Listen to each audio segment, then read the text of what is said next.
Hello traders, welcome to my channel. तो चलिए देखते हैं कल किस तरीका से मार्केट परफॉर्म कर सकता है और आज के लिए हमने क्या डिस्कशन किया था। तो आई होप कि आज बहुत ही प्यारा दिन आप सबके लिए रहा होगा। अगर आपने ट्रेड किया होगा, हमने क्या डिस्कशन किया था गाइज कि अगर गैप अप खुलता है, ठीक है, गैप अप ओपन हुआ तो मोस्टली वोलेटाइल होगा, ये लेवल भी टेस्ट होगा, ये लेवल भी टेस्ट होगा, ठीक है। हमने क्या प्लान किया था कि अगर इस लेवल के अराउंड अगर कोई सा भी सेल साइड का एंट्री मिलता है प्राइस एक्शन के अनुसार, तो अगर 5 मिनट में आप देखोगे तो अच्छा खासा एंट्री आपको देखने को मिला होगा। 5 मिनट में अगर आते हैं तो आप देखो यहाँ पे परफेक्ट प्राइस एक्शन बना, ठीक है, ऊपर गया प्राइस और यहाँ पे बायर्स एग्जॉस्ट होते हुए दिखे और एग्जैक्टली टॉप पे आप देखो, 1 second let me remove it, exactly top पे इन्वर्टेड हैमर, ठीक है, परफेक्ट प्राइस एक्शन दिखा, ठीक है, हमारा लेवल के अनुसार, और वहां से शार्प फॉल इस लेवल तक हमने एक्सपेक्ट किया था। Well and good. दूसरा ट्रेड हमने क्या प्लान किया था, चलिए 15 मिनट के चार्ट पे आते हैं, फिर वो भी हम डिस्कस कर लेते हैं कि क्या प्लानिंग किया था और कैसे परफॉर्म हुआ। तो दूसरा हमने क्या प्लान किया था कि अगर इस लेवल का ब्रेकडाउन करता है, ठीक है, इस लेवल का, मोस्टली प्लानिंग तो हमारा वोलेटाइल का था, तो हमने एक टारगेट तो इस लेवल से इस लेवल का तक मिला। दूसरा प्लानिंग क्या था कि अगर इस लेवल का फिर नीचे ब्रेकआउट होता है तो फिर रिटेस्ट के बाद एक प्लानिंग करेंगे। परफेक्ट ब्रेकडाउन हुआ, रिटेस्ट हुआ और फिर फर्दर प्लानिंग के बाद दूसरा ट्रेड भी हमारा परफेक्ट चला है, ठीक है। ये तो हुआ कल के लिए एनालिसिस। अब आगे के लिए, कल के लिए हम क्या प्लान कर सकते हैं। कल के लिए भी एनालिसिस तो सिंपल रखेंगे गाइस। मैं अभी जो आज का सेलिंग आया है उसके बाद मैं कल के लिए कोई ज्यादा पोजीशन लेने के मूड में नहीं हूं। क्यों, मैं बताता हूं। मैं आज के लिए भी वोलेटाइल था, कल के लिए भी मोस्टली वोलेटाइल, तो मैं साइडवेज रहने वाला हूं। आप यहाँ पे देखो कंटिन्यूअसली एक दिन ये एक हॉल्ट कैंडल है, ठीक है, 2 दिन, 3 दिन, 4 दिन, 5 दिन, 5 दिन से कंटिन्यूअस यहाँ पे मोमेंटम हो रहा है, ठीक है। अब मैं कोई भी कब मैं यहाँ पे बड़ा टारगेट के लिए प्लान कर सकता हूँ, जब यहाँ पे कोई थोड़ा सा एक हॉल्ट कैंडल बना तो फिर एक फर्दर सेलिंग के लिए मैं प्लान कर सकता हूँ, ठीक है। तो हॉल्ट कैंडल के लिए अब हमें प्लानिंग करनी है। अगर नहीं होगी तो फिर हम दूसरी तरीके से प्लान कर लेंगे, ठीक है। तो बस प्लानिंग करते हैं कि कैसे क्या इसमें हम लोग परफॉर्म कल के दिन के लिए प्लान कर सकते हैं। तो अगर 15 मिनट के चार्ट पे हम बात करें, ठीक है, तो फिर लेवल हम मार्क करते हैं। अगर जो लेवल है आज जो लास्ट में लो लगाया है उसके बाद 400 का लेवल है, जब तक 400 के ऊपर है हमारा बुलिश, हम सोचेंगे सेल साइड का ट्रेड हम नहीं लेंगे, ठीक है। जब 400 के नीचे निकलता है तभी हम सेल का प्लान कर सकते हैं। टारगेट जो होगा हमारा 24,200 का लेवल देखने को मिल सकता है। अगर ट्रेंडिंग मार्केट हो गया तो वो दिखा सकता है। क्यों ऐसा मैं क्यों बोल रहा हूँ, एक बार मैं आपको आज का ऑप्शन चेन दिखाता हूँ, उसके बाद आप फिर बताना मैं ऐसा क्यों बोल रहा हूँ।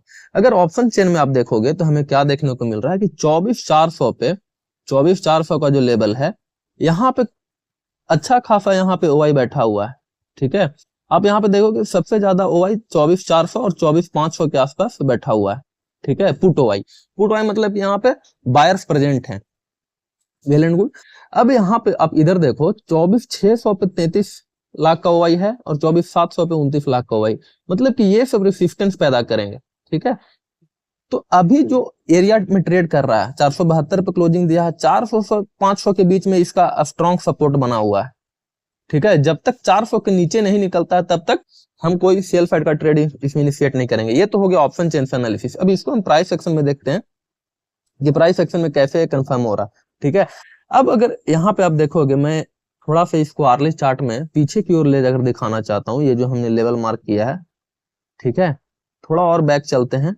चलिए ये आप देखिए क्यों हमने उसका लेवल का डिस्कशन किया हूं। चलिए यहाँ पे अगर आप देखोगे पीछे में, यहाँ पे थोड़ा सा प्राइस हॉल्ट किया है, ठीक है, प्राइस हॉल्ट किया है और जो फर्दर टारगेट निकल के आता है यहाँ पे डायरेक्ट, यहाँ पे टारगेट निकल के आता है 24,200 का।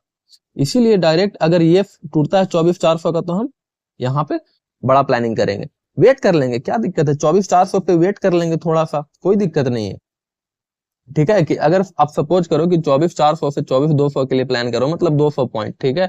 मैं वेट करता हूँ 20-30 पॉइंट के लिए कि देखता हूँ अगर सस्टेन करता है कि नहीं, 15 मिनट का कैंडल कोई नीचे सस्टेन होता है या नहीं। अगर होता भी है, ठीक है, तो मेरा कितने पॉइंट से जाते हैं, 15 20 पॉइंट पे जाएंगे, 30 पॉइंट जाएंगे, फिर भी स्टिल 170 पॉइंट्स टू कैप्चर। ठीक है, अच्छा खासा टारगेट आपको इसमें मिल जाएगा, तो इतना हड़बड़ाहट करना ही नहीं है ट्रेड लेने के लिए। ओके, चलिए ये तो हो गया नीचे साइड के लिए कि अगर 24,400 के नीचे निकलता है, 24,400 के नीचे सेल साइड का ट्रेड करेंगे 24,200 के टारगेट के लिए। ठीक है, हालांकि ये कल के दिन मुझे पॉसिबल नहीं लग रहा है, क्योंकि मैं थोड़ा सा वोलेटाइल मार्केट एक्सपेक्ट कर रहा हूँ, वोलेटाइल टू साइडवेज। ठीक है, अगर इसके बाद ये निकालता है तो अगला दिन मैं कंफर्टेबली ये ट्रेड लेने के लिए कंफर्टेबल महसूस करूंगा। लेकिन कल के लिए अगर निकलता भी है तो ठीक है, छोटा क्वांटिटी में कर सकते हैं, पर मुझे ज्यादा कोई कॉन्फिडेंस नहीं होने वाला। ठीक है, कॉन्फिडेंस कब होगा मैं बताता हूं अभी। व्हाट इफ कि फ्लैट खुल जाए, फ्लैट अगर खुलकर नीचे निकालता है तो फिर ये कॉन्फिडेंस बनेगा। ठीक है, अगर यहाँ पे फ्लैट खुलकर सपोज 400 के नीचे निकालता है सेकंड हाफ में, तो फिर एक फर्दर मोमेंटम के लिए रेडी हो सकता है। ठीक है, व्हाट इफ कि गैप अप खुल जाए, गैप अप अगर खुलता है तो फिर आप फिर देखो वोलेटाइल होकर रह जाएगा। क्यों वोलेटाइल हो जाएगा? यहाँ पे रेसिस्टेंस है, ठीक है, यहाँ पे रेसिस्टेंस है, रेसिस्टेंस के आसपास जैसे ही जाएगा सेलर्स एक्टिव हो जाएंगे, प्राइस को नीचे पटक देंगे। रेसिस्टेंस के आसपास जैसे जाएगा सेलर्स एक्टिव हो जाएंगे, प्राइस को पटक देंगे। यहाँ पे बायर्स, तो ये वोलेटाइल होकर इसी में रेंज में रह जाएगा। ठीक है, अगर गैप अप खुलता है, हालांकि गैप अप में अगर वोलेटाइल पे आप ट्रेड करना चाहते हो तो फिर इस एरिया के अराउंड 24,600 के अराउंड कोई सा भी सेलिंग प्राइस एक्शन दिखना चाहिए। विदाउट प्राइस एक्शन नहीं, वोलेटाइल भी हो तो प्राइस एक्शन दिखाएगा। अगर प्राइस एक्शन कंफर्म करता है तो आप वहां पे एक ट्रेड ले सकते हो, यहां तक के टारगेट के लिए। ज्यादा बड़ा टारगेट एक्सपेक्ट नहीं करेंगे, वोलेटाइल टारगेट आप टारगेट करोगे तो उसी के अनुसार टारगेट भी रखना पड़ेगा। ठीक है, यहाँ पे नहीं दिखाता, अगर फिर इस लेवल के अनुसार दिखाता है तो फिर यहाँ पे हम प्लान कर सकते हैं। ये तो हुआ गैप अप और फ्लैट के केस में। गैप अप में वोलेटाइल, फ्लैट में अगर फ्लैट होकर नीचे खुल जाए तो फिर सेल साइड का ट्रेड, अगर ऊपर जाए तो फिर इस एरिया के अराउंड सेलिंग देखेंगे। बाइंग कब तक नहीं अभी करना है, जब तक नहीं करना, ये जो लेवल है आज जहां से सेलिंग आई उसके ऊपर नहीं निकलता, बाइंग नहीं करनी है। ठीक है, rise, sell on rise market देखना है, अगर ऊपर मिले फिर भी सेल करना है, यहाँ मिले सेल करना है। ठीक है, चलिए अब व्हाट इफ कि गैप डाउन खुल जाए। गैप डाउन अगर खुलता है तो आप फिर सोचो, यहां से जो सेलर्स आए हैं इनका प्रॉफिट फिर से बड़ा दिखने लगेगा, और जो डीके होगा रात का, ये जो वन डे का डीके होगा, ठीक है, तो उसमें प्रॉफिट उन्हें बड़ा दिखेगा तो सडन बुकिंग करना चाहेंगे।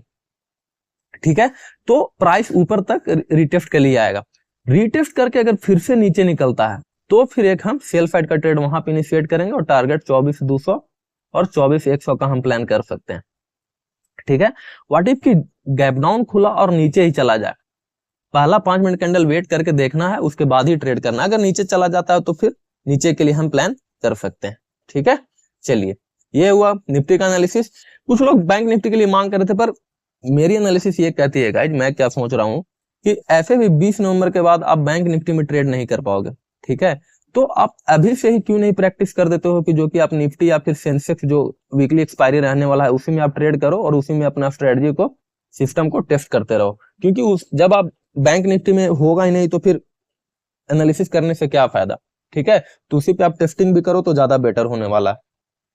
होप की एनालिसिस अच्छी लगी होगी गाइज। अगर अच्छी लगी होगी तो प्लीज वीडियो को लाइक करें, चैनल को सब्सक्राइब कर लें। मिलते हैं फिर कल नए वीडियो में, तब तक के लिए जय श्री राम।